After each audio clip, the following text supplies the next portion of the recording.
Hi friends गोजोन फुंबिलिनि बयनोबो अननाय आरो सिबिनायखौ बावहरनाय जाबाय।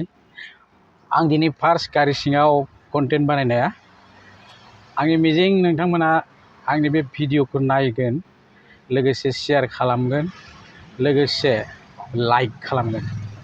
थ' बिदिब्ला आं फैनोसै साबजेक्ट मेटाराव। राखि सावोना मानो खान्दा खान्दा जि गानो बिनि सोमोन्दै आं फंनैसो बुंगोन। राखि सावोना ओंखायनो खान्दा खान्दा जि गानो बडिफोरखौ माने बडिनि स्ट्राक्चार बेफोरखौ टाइट खालामनो थाखाय बिथाङा खान्दा खान्दा ड्रेस गानो आरो लोगोसे एट्राक्सननि थाखायबो बिथाङा खान्दा खान्दा ड्रेस गानो। जेरै एक्ट्रेसफोरखौ सेंग्राफोरा लाइक खालामनोब्ला गिबियावनो बिखौ नायथावना जानांगोन, बिनि महरा समायना जानांगोन।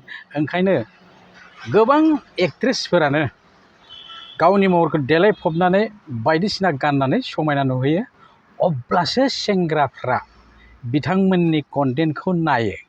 माने इउटिउबाव होनबाय आङो, बिथांमोननि कन्टेन्टखौ नायो, लोगोसे लाइक खालामो, शेयार खालामो।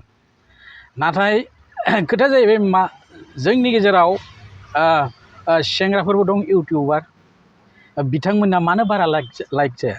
बिथांमोना लंपेन्ट, हाफ पेन्ट बायदिसिना गामसा गाननानै कन्टेन्ट होलाबायो, ओंखायनो लाइक खालामा। एट्राक्सन सोदोबानो बेनो।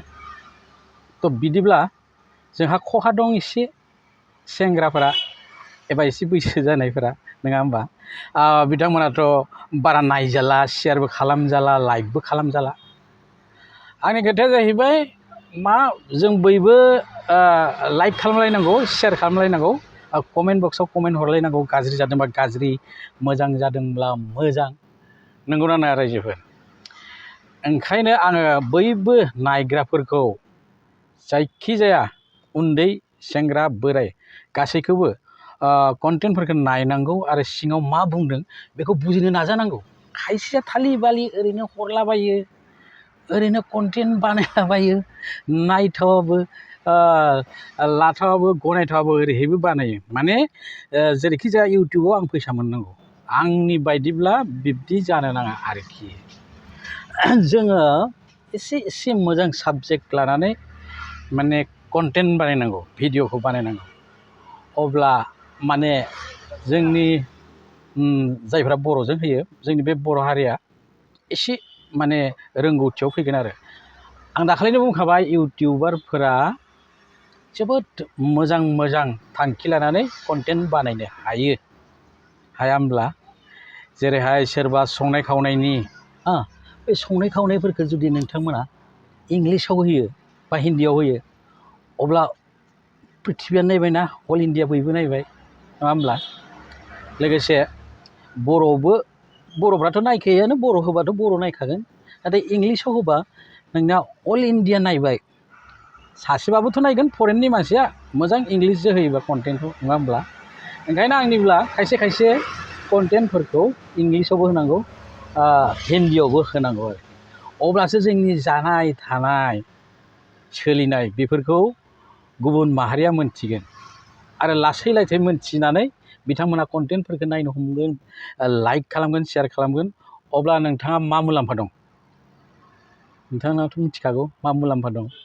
अब्ला शेयार खालामगोन, सोरबा कमेन्ट्स हरगोन, मोजां जादों संनाया, खायद'आ मोजां जादों, आंबो जानो लुगैदों, नोंथांखौ लोगो मोनगोन, ओरैहाय बायदिसिना कमेन्ट्सफोर फैगोन आरो बे माबोरै सङो, खै मिनिटनि उनाव ना होयो, खै मिनिटनि उनाव मैगं होयो, खै मिनिटनि उनाव संख्रि होयो, खै मिनिटनि उनाव आलु होयो, बेफोरखौ माने बिथांमोना मोनथिगोन आरो गावबा गाव ट्राइ खालामगोन माने संनो थाखाय, नङा होमब्ला? एबार फैदो ड्रेसाव। जोंनि एक्टर एक्ट्रेसफ्रा मानो दाम गोसानि ड्रेस गाननो हाया? माने प्रडिउसारफोरा थोब्ले माब्ले फैसा होयो नालाय गाननो हाया। नाथाय जुदि एक्ट्रेसफोराबो, जोंनि बर' एक्ट्रेसफोराबो मोजां मोजां ड्रेस सिलायहोनानै, मोजां मोजां ड्रेस बायनानै जुदि देलायना एक्टिं खालामो, अब्ला नायग्राफोरा बांसिन जाबाय, नङा होमबा? आरो नायनोबो मोजां जाबाय सिनेमाया बा एलबामा। ओंखायनो जोङो मोजां मोजां गाननो नाजानांगौ। न' डाउट गावनि ट्रेडिसनेल ड्रेसखौथ' गारनो नाङा रावबो, बेखौ लाखिबाय था, बेखौ लाखिनानैबो माने हायो आरोखि। दा जोंनाव दं साफा सानैसो आं मुं खारिला बिथांमोना मोजां ड्रेसानो बेब'हार खालामो गाव लाब जा लकसान जा बेफोरखौ नाया बिथांमोना बेफोरजोंनो माने थांना थानायनि लामाखौ नुहुरो नालाय खायसे खायसेया एक्टिंदोल' जायाखै नै दा स्मार्ट जाबाय जोंनि एक्ट्रेसफोराबो बयहाबो दा इउटुब दंसै ससियेल मिडियायाव बयबो दा माने गावबा गावनि मुंखौ लिरना दोनबायसै फ्राय भागानो माने दाना थाइसे थाइनैब्लाबो मोनो आरोखि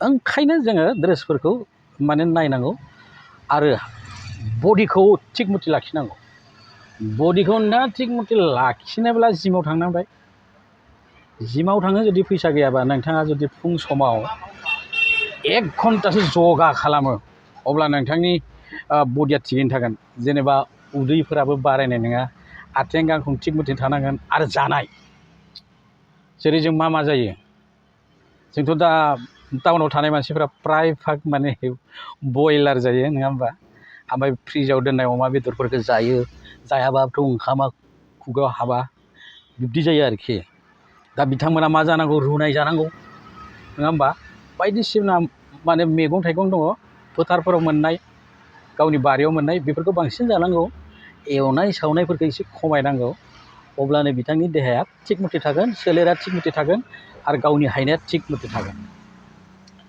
बिदिब्ला जों बारा गोबाव रायज्लायला रायजोफोर आं दहायनो बुंबाय आं दिनैसो गारि